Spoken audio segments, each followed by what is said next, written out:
Olá, segundo ano do Nossa Senhora do Perpétuo Socorro, Unidade de São Miguel. Estamos seguindo com História 1, A Frente Brasil, livro 2, capítulo 9, Revoltas Urbanas da República Velha. Então a gente já sabe que o Brasil naquela época tinha uma economia rural. Basicamente o Brasil dependia de café, cana-de-açúcar, algodão, tabaco, da borracha, ou seja, produtos agrários. Portanto, a sua população imensamente majoritária era rural. Mas também havia vida urbana. E nas cidades predominava um ambiente de muita pobreza, muita miséria, muito abandono, muito desgoverno. Né? O governo era totalmente voltado para os interesses do campo. Então, como é que as pessoas viviam na cidade? Havia muitas deficiências nos serviços públicos. E essas pessoas, enfim, viviam na maior miséria. Então, muitos movimentos sociais vão acontecer na Velha República, nas cidades também. Vamos ter duas vertentes, né? Vamos ter os movimentos com fundo ideológico, praticamente temos 3 movimentos importantes, mas eles não são foco da aula de hoje, a gente vai estudar isso somente em junho, quando voltarmos às férias, mas só citando, são o modernismo, o tenentismo e a greve geral de 1917. São movimentos que tinham por trás de si ideias, portanto são movimentos, repito, ideológicos. Mas havia também os movimentos à semelhança do que acontecia no campo, que eram movimentos meramente famélicos, movimentos de pessoas que não tinham ideia do que estavam fazendo, não tinham propósito, não tinham uma intencionalidade histórica. Na verdade, elas queriam apenas dizer: estou vivo, sou gente. Quais são esses 2 movimentos? Basicamente, nós temos 2, né, que são importantes. Tem vários outros, mas os 2 é que interessam para o seu Enem, que são a revolta da vacina e a revolta da chibata. Ok. O que acontece com a revolta da vacina, que é o nosso primeiro ponto? Naquela época, o Rio de Janeiro era uma cidade muito suja, era a cidade mais suja da América do Sul, por assim dizer. Das grandes capitais, como Santiago no Chile, Buenos Aires na Argentina, Montevideo no Uruguai, Rio de Janeiro no Brasil era o mais sujo de todas.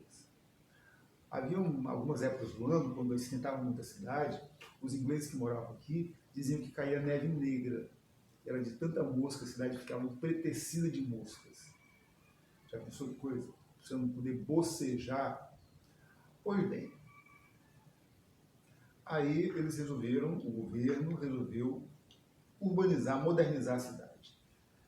Nessa época a gente está vivendo um período chamado de Belle Époque, que é aquele momento que as pessoas querem viver como se fossem franceses. Então precisava adaptar as cidades para uma modernidade, para coisas mais sofisticadas. E havia 2 modernidades que estavam chegando no Brasil naquele tempo, que precisavam ser abrigadas numa reforma urbana. Quais são essas 2 novidades? É a eletrificação e o automóvel. Então, a eletrificação precisa de ruas retilíneas, para que os fios possam se estender normalmente, e os automóveis precisam de ruas largas, para que haja várias mãos de passagem. Então, esses dois fenômenos vão redesenhar as cidades. O automóvel e a eletrificação. Tanto é que você que já conhece muitas cidades brasileiras, você percebe que as cidades das regiões mais pobres do Brasil, elas foram preservadas no seu aspecto histórico em alguns aspectos, né, em alguns pontos.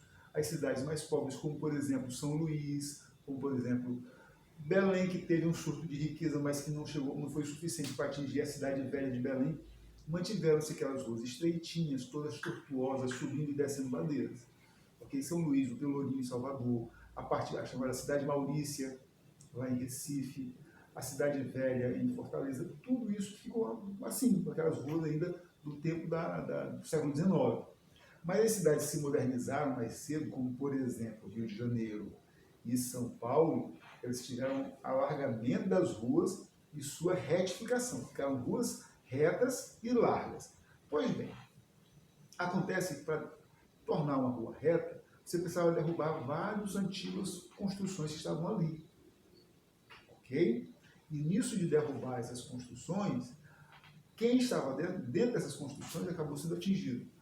A maior parte das construções, a imensa maioria das construções na Cidade Velha, especialmente na zona portuária do Rio de Janeiro, viviam em cortiços.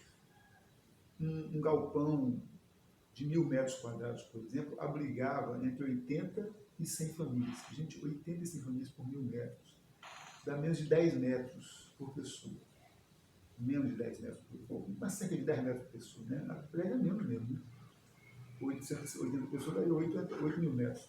É um apinhado de gente, era um formigueiro, um verdadeiro chiqueiro, um monte de gente morando ali, naquele entulhado, doença, rato, pulga, barata, percevejo, uma sujidade só. Pois bem, e aí o governo expulsou essa gente todinha de lá, para poder passar as ruas. E não bastando expulsar essas pessoas, que acabaram subindo para morar nos morros, porque ficavam mais perto do centro, o governo decretou que todo mundo tinha que tomar vacina. Naquela época, a febre amarela era uma epidemia semelhante à que nós estamos vivendo hoje com o coronavírus. Né? Muita gente morrendo, muita gente passando mal, muita gente sendo afetada. E o Brasil já vinha de 2 outras epidemias muito intensas, recentes, que foi a epidemia de sarampo, a epidemia de varíola no século XIX, e a gripe espanhola no comecinho do século, nessa mesma época que vai acontecer a revolta da vacina. Então a gente tinha experiência de ver muita gente morrendo. Por exemplo, quando teve a gripe espanhola, na cidade de São Paulo, todo dia, ao entardecer, a polícia passava com uma carroça pela rua, juntando os corpos. E simplesmente as famílias, quando morria alguém, eles mandavam carregadores tirar o corpo e colocar enrolado dentro de um lençol na calçada. Ninguém sepultava seus mortos. Entendeu? Aí depois que botava lá, a polícia pegava, passava cal na casa toda, cal virgem. 5 dias depois a pessoa entrava e seguia lá, porque o cal mata as bactérias, fungos e tal. Pois é. Então a vacinação era obrigatória. Aí entra um problema. Onde essa vacina era aplicada? Né? A gente às vezes brinca, aplicava no bumbum das pessoas. A gente brinca com isso. Isso é brincadeira, tá? Na verdade, ninguém aplicava a vacina na bunda de ninguém, no bumbum de ninguém. Isso é só uma brincadeira que a gente faz para chamar a sua atenção em sala de aula, mas quando a gente vai gravar, que é um documento, a gente precisa dizer, a vacina era dada no braço, tá bom?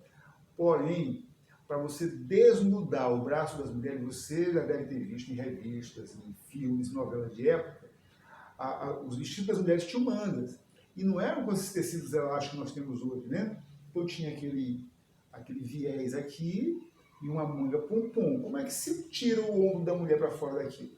Você não levanta aqui. Então você precisava desabotoar e desnudar o ombro inteiro. Muitas vezes até os seios das mulheres ficavam de fora para poder oferecer o ombro para a vacina. Gente, isso foi uma violência. Porque quem fazia vacinação, acredite, não havia vacinadores naquela época. Quem fazia vacinação era a polícia. E a polícia simplesmente chegava, rasgava a roupa da pessoa, jogava no chão e aplicava a vacina. E foi isso que causou a revolta. Ok?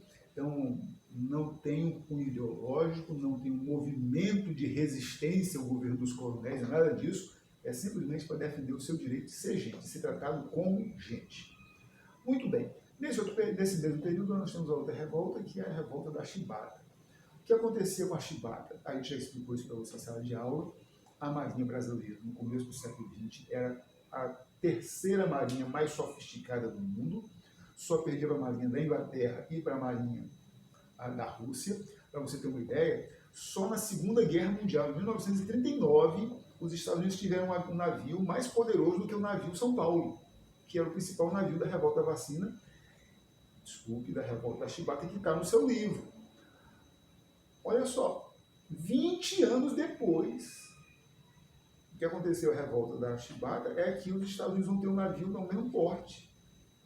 Ok? Então a gente teve assim uma marinha sofisticada. Só que os oficiais da marinha eram todos de famílias ricas, porque naquele tempo escolas militares no Brasil eram pagas, não eram como hoje, que você recebe para estudar. Naquele tempo você pagava.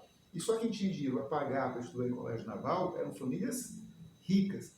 E principalmente tinha que estudar na Inglaterra, porque os navios eram construídos na Inglaterra ou na França. Então você tinha que estudar fora do Brasil.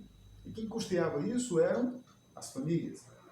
Resultado, você tem na Marinha uma oficialidade constituída basicamente de filhos herdeiros pessoas do latifúndio, que eram homens, primeiramente, brancos, em segundo lugar, muito ricos. E alguns desses homens brancos e ricos guardavam ainda dentro de si um ranço do tempo da abolição. Por outro lado, apesar do navio ser sofisticado, o trabalho no convés e nos porões do navio era muito pesado. Então, quem é que aceitava trabalhar ali? Basicamente, negros. Então, dentro dos navios, se reproduziam as relações de senzala e casa grande. A torre de comando é a casa grande, o porão do navio é a senzala. E os castigos corporais, apesar de serem normativamente proibidos no Brasil, desde o final do Império já era proibido açoitar, chicotear pessoas, mas isso continuava na prática, no dia a dia, no cotidiano. As pessoas eram açoitadas por chibatas. Como era a chibata? Era um chicote mesmo, né? Tipo aquele chicote que você bate em cavalo, bate em animal. Ok? Que, aliás, hoje nem é mais permitido isso, né? Até bater no cavalo é um crime. Mas, naquele tempo, pessoas apanhavam. E os marinheiros se revoltaram contra a situação.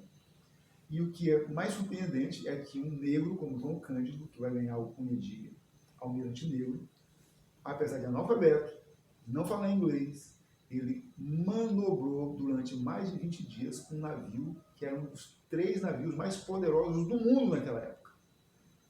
Como ele fez isso? Ninguém sabe explicar.